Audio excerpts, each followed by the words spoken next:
everyone is a slave to something. Yo, if you're not gonna take anything else from this episode of Vinland Saga, this is the one lesson which I believe everyone should take, because the phrase "everyone is a slave to something" is one of those things you hear, and it keeps you thinking for a very long time.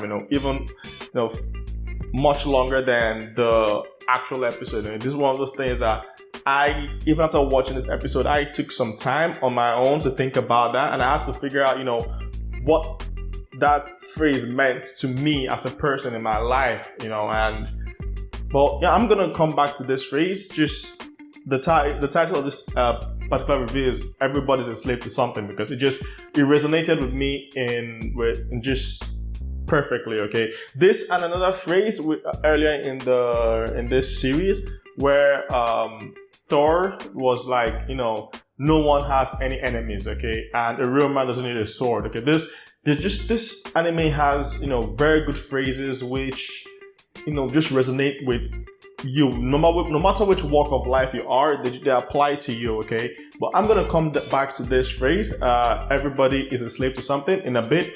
But let's talk about the episode itself, okay. All right, so this episode picks up right where the last one left off, right after their victory at the battle. These dudes are they're celebrating their victory. They just had a lot of spoils, a lot of gold, silver, and stuff.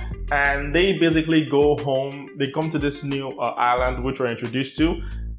It's basically like the home where they stay during the winter.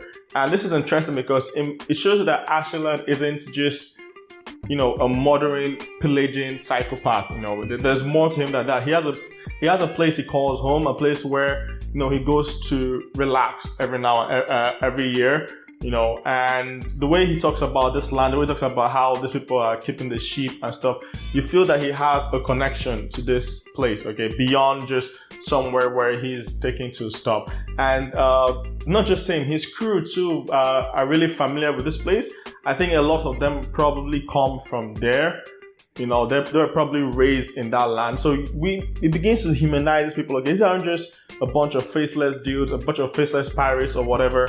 These are people with homes, okay? And this is where you begin to see the tradition of, the Vikings in those days, okay? To them, right now to us, pillaging, killing, all those kind of things they're barbaric things to us. We can't understand why anyone would do this. But to them, in those times, these were the things these were the measure of a man, okay? If you were a warrior, okay, if you went out on the battlefield, you came back with spoils to your family and stuff, you're a true warrior, okay? Because we see this thing with a lot of kids who are basically glorifying this idea of going out and pillaging, okay? Because when these guys come back with the gold, there are a bunch of young men out there in the front. They're like hailing them as they're coming by, hailing Ashelad and his crew. And they're saying that, they want to also go out one day and join this thing. And people are saying that they might die, okay? There's a very good possibility that you die during this trip. And the kids don't care, okay? They don't care that they're gonna die because they have this belief where if you die, as long as you fight with honor, even if you die, you end up in Valhalla, okay? And it doesn't matter if you're on the winning side or the losing side, okay? As long as you fought with honor and they didn't have any besmirching in your name, you get to go to Valhalla. And because of this belief, it stands to reason why these people are willing to throw away their lives so easily, willing to go to war so easily. Might be part of the reason why these people, as a nation, the Vikings of Denmark, were so feared all over the world, okay? Because, these people, they were, to them, war was a part of their life, killing and everything was part of their life, okay? So moving on, alright, so our boy Ashelad, okay, he comes to the town, he meets this guy called Gorm, who is basically like should I say tax collector for the city? He's basically like the accountant for the city / mayor. Okay, he has all the money, he had all the money, all the gold and everything in the city. Ashelad pays him, and with the money Ashelad pays him, he gives Ashelad's men pork, food, water, lodging, everything, okay? So it's not free, okay? Ashelad doesn't stay there for free, he has to pay up. And we are introduced to this dude's character, which is one that loves money, okay? He loves money so much, okay? The way he picks up a coin and just admiring it, he even professes his love himself, okay? Because he's just like, everyone loves, wealth, everyone loves money. And we're also introduced to another character at the same time. Her name is Hordaland. Okay, her name is Hordaland, and she is this slave who, Gorm picked up from the market somewhere. We aren't given the specifics, okay? But what we do know about her is she was a daughter of a nobleman, either that or a wealthy person. Either way, she's a high-class girl, okay? She's not used to serving people. And Ashla basically talks about how, Gorm talks about how he, this girl is useless because she can't do what he wants her to do. And again, this Ashla drops a nugget of wisdom. I just love this anime because of the wise phrases that just keep coming out of it. Ashla says, okay, there's no one who is useless, all right? It's on you to find out where, how to make use of them. And because he says like, okay, for this, he doesn't give us how to, make use of this girl. But in the case of Thorfinn, he's making good use of Thorfinn, okay? Because he knows what Thorfinn wants. Thorfinn wants to kill him, but he's making good use of Thorfinn, okay? Thorfinn is an excellent scout, excellent fighter all around. And he knows that as long as he keeps Thorfinn hooked on, as long as the revenge is possible, he can get Thorfinn to work for him, do his dirty work for him, take a lot of risk off of him, okay, and even help the expeditions be more successful, okay. So he says like, no one is useless, okay. You just have to figure out where to use them and how to use them correctly, all right. And that's something else which spoke to me, okay, because there are a lot of things you might be doing, or okay, you might not be able to figure out what you're good at initially, and a lot of people give up because of that. Okay, they're like, I'm not good at anything, I'm not. But that's totally wrong. Okay, that's the wrong mindset to have. Everyone is good at something. Okay, there's something which you excel at. You just have to find it and polish that thing. All right. So, like I said, it's a very interesting line, a very interesting lesson to learn from this episode. Everyone has a purpose. You just have to figure out how to use it, how to bring out where you're good at. Or if you're a leader in a workplace or something, figure out how to utilize each and every one of your men, your people, your workers, okay, to get the best out of all of them. Because someone might be excellent at filing and terrible at say inventory work, all right. And people have good strengths and weaknesses, okay. He has to figure out the best way to use them. You have to get the best out of them, okay. And this is one of the reasons why we can tell that Ashla is a great leader, why he is, where he is right now. Okay, so continue from the last episode. Thorfinn has a challenge for Ashla, and because they had a deal, Ashla has to agree to the deal. So Ashla takes Gorm as his witness, and him and Thorfinn just throw down for the fight. And we see in this battle that Thorfinn has really, really improved. Like this dude, he's compared to when the first time they fought, he is miles ahead. Okay, he has done a lot of training, and he actually gives Ashla a real run for his money. He manages to disarm Ashla actually, and if he kept his cool, he could have won the fight and avenged his father. But the problem is, like I said, Ashla isn't a fighter with just brawn. He uses his brain all the time. So he knows this kid. Okay, he knows that Thorfinn is strong, he's fast, but his weakness is that he's brash and he's quick to anger. So immediately he picks up on his weaknesses, okay? He starts prodding him about his dad, telling him, I don't remember your dad, I don't know who your dad is, I don't remember how I killed him, I don't remember where he went, are you sure I'm the one that killed him, are you sure he didn't just kick the bucket himself? And because of all of this, Thorfinn loses it, okay? He loses his cool and just rushes in headfirst without, any plan. And because of that, Ashla just takes him down and just like few moves, 1, 2, he's down. I think he holds his arm and he wins the fight. Okay, the fight is over. Ashla wins, and Thorfinn has to come to grips with the fact that he failed to kill Ashla. And I'm guessing that in order to get the next duel, he has to have a high accomplishment again. Something like take probably this time instead of one helmet head, probably 2 helmet heads this time, or something like that, or a higher command or something. Basically, I'm pretty sure Ashla is going to keep up in the ante to make it harder for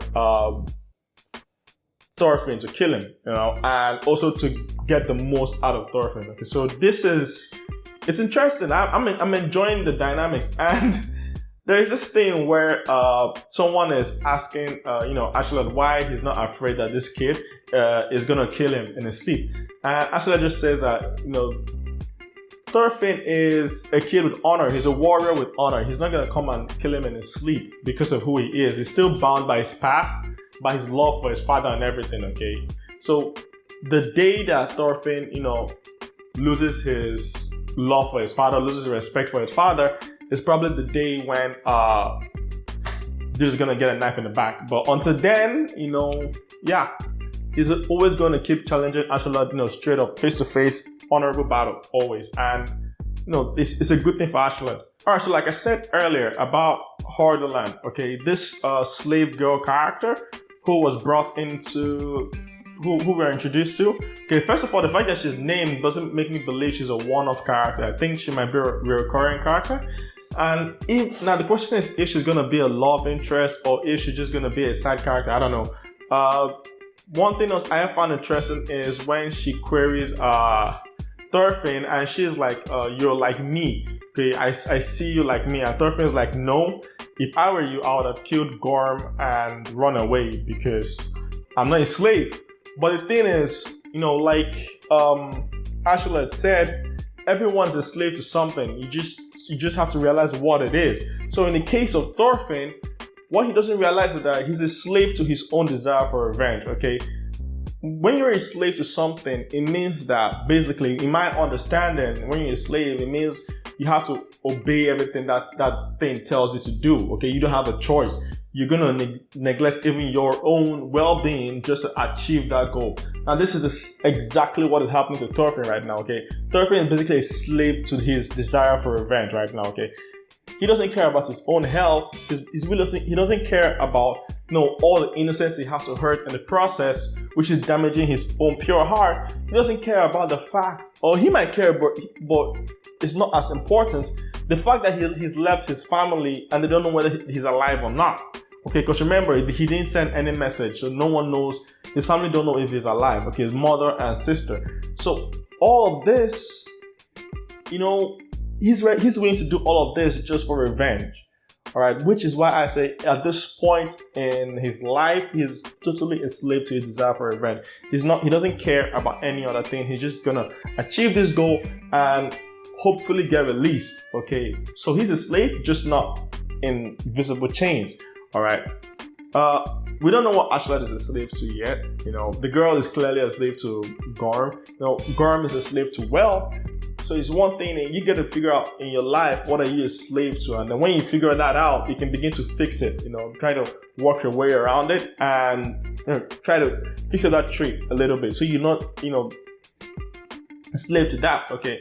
Just so you can be a slave to love, you can be a slave to alcohol, you can be a slave to women, you can be a slave to sex, you can be a slave to a dude, you can be a slave to reading, you can be a slave to your work even. So you just got to figure out what it is that you're doing to the point that is so detrimental, but you can't stop.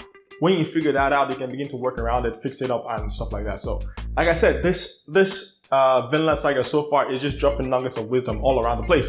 So now, going on with the anime, towards the end, we're introduced to this new character. I think his name is Kanutis. I can't pronounce it correctly, okay? So basically what he is he's the Prince of Denmark right now, because the father is going to war to invade England, okay, with his whole troops. And this prince character, I think he's the younger son of the father, of the king, okay? He has an elder brother who is stronger for the throne. Okay, I think the other brother's position is much firmer. I think he has achieved a lot more in war and stuff like that. And because of that, the other brother is basically locking for the ascension when the current king died. So the current king is like, this is not fair.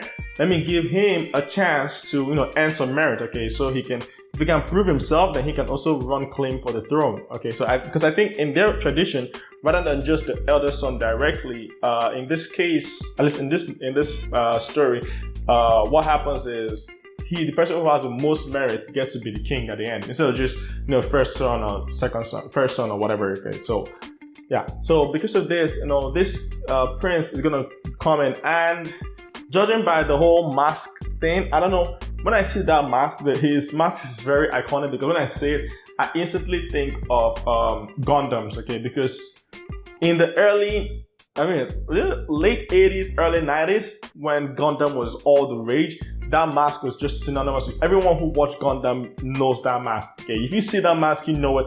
That same mask is in Berserk, actually. The bad guy in Berserk has that mask, which leads me to believe that this prince dude might end up being a foe. He might end up being an antagonist just because of that mask. Everyone with that, okay, he's a helmet, but it comes into the mask. Okay, it's the same thing.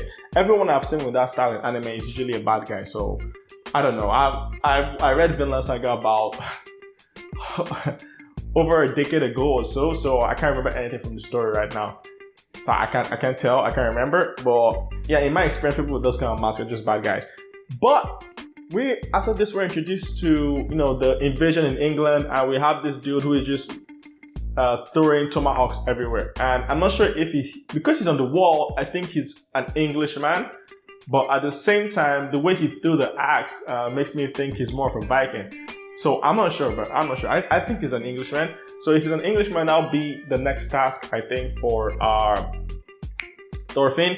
Because I think probably they're going to find it hard to invade London, which is where the Vikings are attacking right now. And, they're going to need mercenaries' help, which will probably force Ashla to come out of, his break, his temporary holiday or whatever, come out to fight. And I think Thorfinn will have a chance to get a little more under his belt. Probably be also a meeting point between Thorfinn and this Canute's character or whatever. I'm not sure, but it'll be interesting. Next week will definitely be interesting. If you enjoyed this episode, this is it. I think this is it for me. This is it. I don't have anything else to say for this episode. It was a very good one. Like I said, a lot of beautiful quotes just sprinkled everywhere. If you didn't take anything from this entire review, just take the sentence, everyone is a slave to something. Okay, just keep that in your mind, meditate on it, whatever, work in it. Okay, let me know in the comments below what you might be a slave to. If you enjoyed this episode, remember to leave a like, smash the subscribe button and hit the notification bell so that you know when new videos come out. Okay, this is Ren signing out. Bye.